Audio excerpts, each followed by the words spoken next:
Hi అండి, అందరికీ నమస్కారం.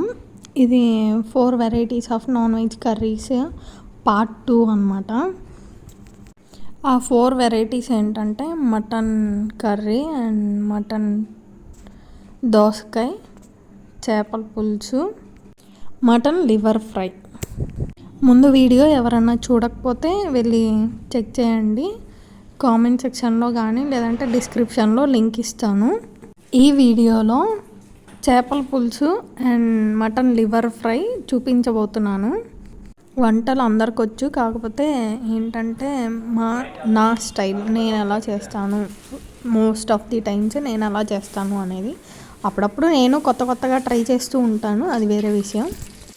మోస్ట్ ఆఫ్ ది టైమ్స్ నేను ఎలా చేస్తాను అనేది మీతో షేర్ చేసుకోవడానికి ఈ వీడియో చేశాను. అండ్ గిన్నె పెట్టాను. ఇది చేపల పులుసు కోసం నూనె పోసి అది కాగిన తర్వాత ఫస్ట్ అయితే ఉల్లిపాయ ముక్కలు వేసాను. ఇంకా ముక్కలు సరిపోవేమో అని మళ్ళీ ఇంకో ఆనియన్ తీసుకొని చాప్ చేస్తున్నాను డైరెక్ట్గా గిన్నెలోనే. చేపల పులుసుకైనా ఏంటంటే ఆనియన్ బాగా ఫ్రై అవ్వాలన్నమాట. ఆ తర్వాత అల్లం వెల్లుల్లి పేస్ట్ వేసుకోవాలి. ఆల్రెడీ ఇప్పటికే మా వాడి గోల స్టార్ట్ అయిపోయింది, ఇంకొచ్చేసాడు. కానీ ఇంకా మేనేజ్ చేస్తున్నారు అన్నమాట. ఇంట్లో మా అమ్మ నాన్న కూడా ఉన్నారు, సో వాళ్ళు చూసుకుంటున్నారు. హడావిడిగా నేను ఈ 2 కర్రీస్ కూడా కంప్లీట్ చేయాలి. ఆనియన్స్ అలా గోల్డెన్ బ్రౌన్కి రాగానే పచ్చిమిరపకాయలు యాడ్ చేశాను. మా వాడు అసలు ఇంతసేపు ఉండడమే నన్ను వదిలేసి చాలా గ్రేట్ అనమాట. ఎప్పుడైనా హాలిడేస్ అప్పుడైనా ఏమన్నా వంటలు స్పెషల్ చేద్దామంటే అందరూ ఖాళీగా ఎంజాయ్ చేస్తుంటే నువ్వేంటే వంటగదిలో అని మమ్మీ రా అని పిలుస్తూ ఉంటాడు. అదొక ప్రేమ. ఆనియన్స్ పచ్చిమిరపకాయలు వేగిన తర్వాత అల్లం వెల్లుల్లి పేస్ట్ కూడా వేసాను. అది కూడా గోల్డెన్ బ్రౌన్లోకి రాగానే నేను టమాటా ప్యూరీ వేసాను, ఎందుకంటే చేపల పులుసు కాబట్టి.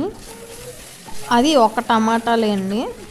బేసిక్గా కొంతమంది టమాటాలు వేసుకుంటారు, కొంతమంది వేసుకోరు, కానీ నేను ఒక టమాటా వేసాను. అది కూడా బాగా వేగిన తర్వాత ఇప్పుడు మనం కొద్దిగా కొత్తిమీర యాడ్ చేద్దాము. అది ఏంటంటే మన పులుసుకి మంచి అరోమా యాడ్ చేస్తుంది. ఇందులోనే మనం కొంచెం పసుపు కూడా యాడ్ చేద్దాం. ఇప్పుడే యాడ్ చేయడం వల్ల ఆ పచ్చి వాసన అనేది పోద్ది అని చెప్పాను కదా, సో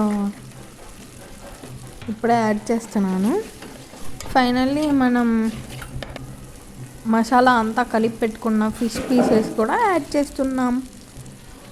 ఇవి కొంచెం మసాలా వేగిన మసాలాలో ఇవి కూడా కొంచెం సేపు ఉంచామంటే ఆ మసాలా ఫ్లేవరు అదంతా పట్టిద్ది. సో ఒక్కసారి అలా తిప్పేసి మూత పెట్టేసుకొని ఒక 10 minutes అలా ఉంచేయాలి సిమ్లో. మసాలాలో ముక్కలు వేసుకున్నప్పుడు సిమ్లో పెట్టుకోవడం మాత్రం మర్చిపోకండి, లేదంటే మాడిపోతాయి. ఒకసారి మన ఫిష్ పీసెస్ పరిస్థితి ఏంటో చూసుకుందాం. పర్లేదు, మసాలా పడుతుంది ఇప్పుడే. చూసారా, అక్కడ వాటర్ ఆటోమేటిక్గా కొన్ని వస్తాయి అన్నమాట ఆ పీసెస్లో నుంచి. ఇప్పుడు మనం చింతపండు పులుసు యాడ్ చేసుకుందాం. చింతపండు కొంచెం తీసుకొని దాన్ని మిక్సీ వేసాను. మిక్సీ వేసిన ఆ ప్యూరీని యాడ్ చేస్తున్నాను. లేదు అలా కాదు, నార్మల్గా అయినా నీళ్ళలో నానబెట్టుకొని అలా అయినా పిండుకోవచ్చు, కానీ నేను నీళ్ళలో నానబెట్టలేదు ముందే, అందుకే అలా మిక్సీ వేసి కలిపేసాను అనమాట. మనం ఇప్పుడు తగినంత కారము అండ్ ఉప్పు కూడా యాడ్ చేసుకుందాం. ఇలా యాడ్ చేసిన తర్వాత ఒక్కసారి అలా కలిపేసి మూత పెట్టేసామంటే మళ్ళీ కలపక్కర్లేదు, ఇంకా డైరెక్ట్గా మన కర్రీ రెడీ అయిపోద్ది అనమాట. బాగా ఆ పులుసులో ముక్కలు ఉడికిపోయి ముక్కలు నిండేంత వరకు నీళ్లు పోసుకోవాలి, అది మాత్రం చూసుకోండి. చేపల పులుసుకి ఎప్పుడైనా కానీ ముక్కలు నిండేంత వరకు నీళ్లు పోసుకోవాలి. ఇప్పుడు ఊరికే అలా పైన తిప్పేసి మూత పెట్టేసి ఇంకా 20 minutes అలా వెయిట్ చేసామంటే మన చేపల పులుసు రెడీ అయిపోయినట్టే. వడ్డించుకోవడానికి రెడీగా ఉంటుంది. ఫిష్ కర్రీ అయిపోయేలోపు నేనేం చేస్తానంటే స్టవ్ చేంజ్ చేసి ఇంకా ఈ స్టవ్ మీద లివర్ ఫ్రై చేస్తున్నాను. ఈ స్టవ్ మీదే అన్ని వంటలు చేయడానికి రీజన్ ఏంటంటే ఒకటి కెమెరాకి కన్వీనియంట్గా ఉంటుంది మార్చకుండా, అండ్ నాకు ఈజీగా ఉంటుంది. స్టవ్ పెద్ద మంట వస్తుంది అనమాట అది అక్కడ. సో ఆ స్టవ్ మీద చేస్తున్నాను. లివర్ ఫ్రై అయితే చాలా ఈజీ, ఏం లేదు.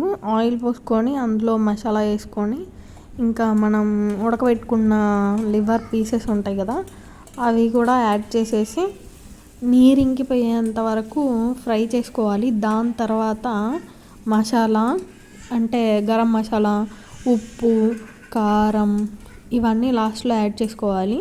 ఫస్ట్ అయితే పీసెస్ మొత్తం ఫ్రై అయ్యే వరకు వెయిట్ చేయాలన్నమాట. అడుగు అంటకుండా అలా తిప్పుతూ ఉండాలి. ఇంకా అంతే, లివర్ ఫ్రై చాలా ఈజీ. మా వాడికైతే చాలా బాగా నచ్చింది. కర్రీస్ అయితే టేస్ట్ అదిరిపోయింది. హడావిడిగా చేసినప్పుడే బాగా కుదురుతాయి అంటారు కదా, అందుకేనేమో. సో ఇదండి ఇవాల్టి వీడియో నచ్చితే ఖచ్చితంగా లైక్ చేయండి, షేర్ చేయండి, సబ్స్క్రైబ్ చేసుకోండి. Thank you for watching.